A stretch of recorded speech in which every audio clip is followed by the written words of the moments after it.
Super stoked right now to be catching up with Morgan Evans. Thank you so much for joining me. Hey, Jackie, it's a pleasure. Thanks for having me on. Well, tell me, there's a couple of people that might not realise you are actually Australian. You've spent a lot of time in the country capital of Nashville, touring around the States. Tell me, what has that experience been like?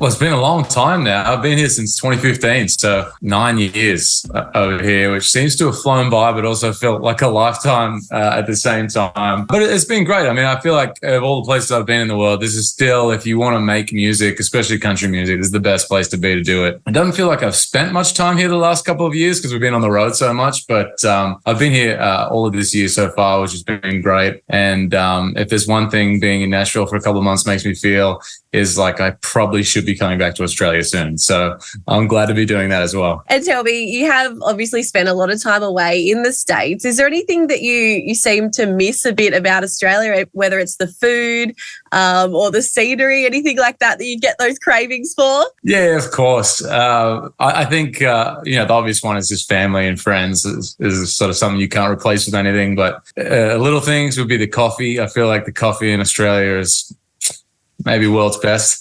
And the United States is coming along in some areas, but still got a long way to go in some others. And there's an Aussie way of life that is a little bit more laid back and a little bit, it's not slower, but it's like just more easy. And it's really hard to like put my finger on exactly what that is, but I feel it every time I come back. I was back in my hometown in Newcastle over Christmas I was there for 3 weeks and just like really felt like everything was a bit just like more relaxed there. But so yeah, they're probably the main things that I miss and that I enjoy coming back to every now and then. Yeah, and you did mention just then, you did come back to Australia last year. How do the crowds compare as well? I know coming back to Australia, you might get a pressure to do a couple of shoeies compared to in America. How do they compare? Totally different, I imagine.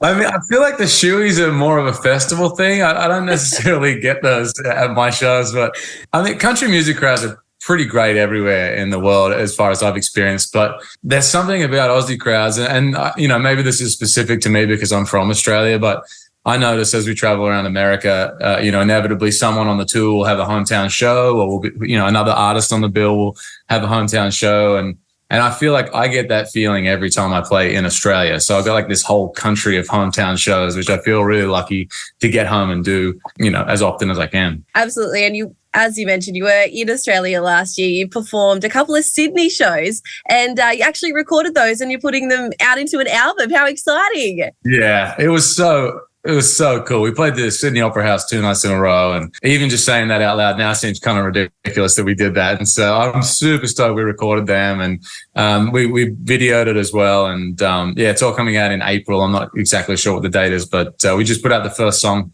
on Friday from that.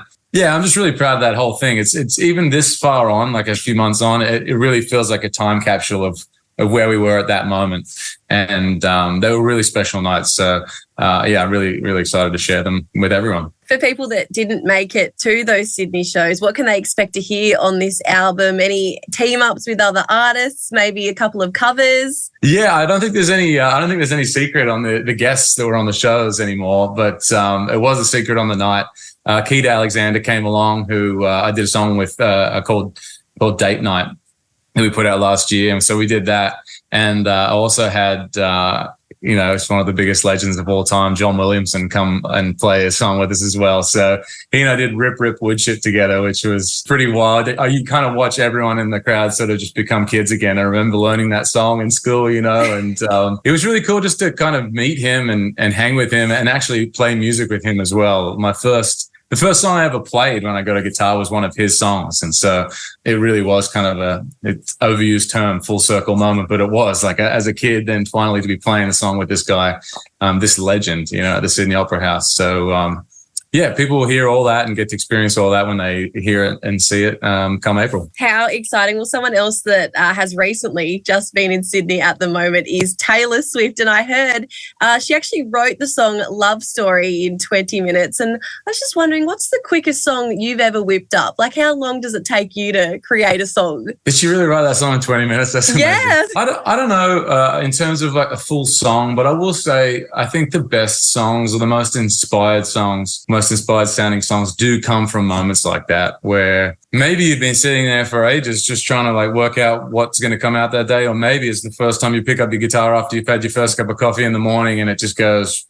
And those moments, I feel like they're the highest highs for, someone that does, I think probably any sort of art form, but as a songwriter, when you get those moments, it really is a rush and feels amazing. And, I'd love to go back to that 20 minutes and see what was happening in her brain while that happened. But it's certainly something. I think it's the thing. It's like the drug of songwriting that keeps you going. That feeling of those creative moments, or like when something unlocks and it just comes out.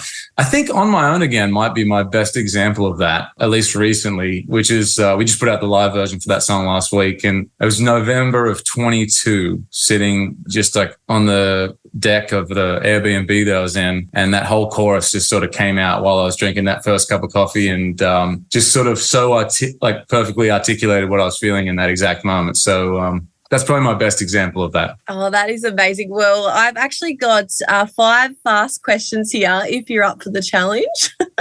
All right, cool. Okay, question number 1. What was the first album you ever bought? Savage Garden. The first one, the black and white one. Love it.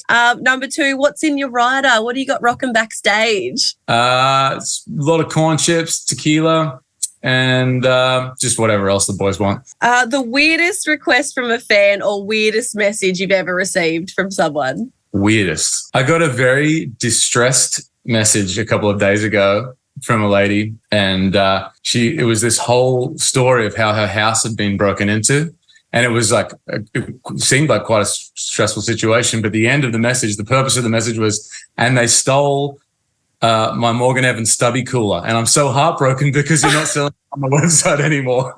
Oh, no. You help.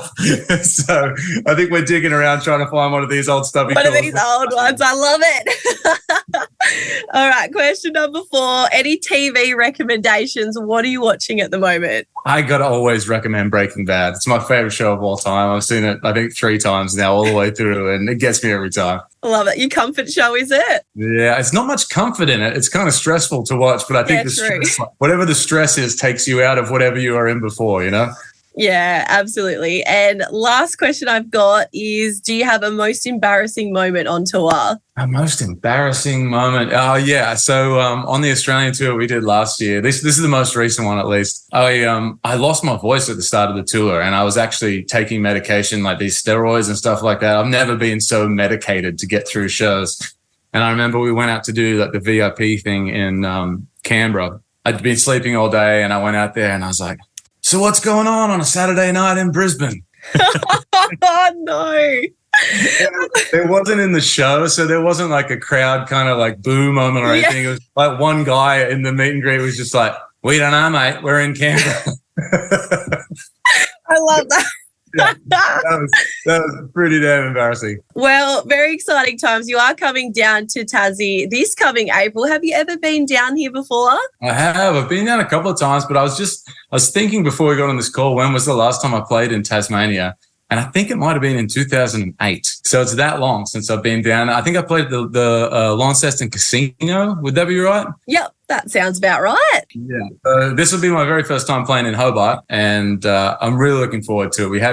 I think we had one day off on this run too, and everyone on the crew wanted to spend it in Tasmania as well. So really looking forward to coming down and playing the show and hanging out for a little bit as well. Amazing. Well, make sure to grab your tickets. It is in Hobart, 10th of April, Odeon Theatre. Thank you so much for joining me, Morgan Evans. Thanks. Great to chat to you.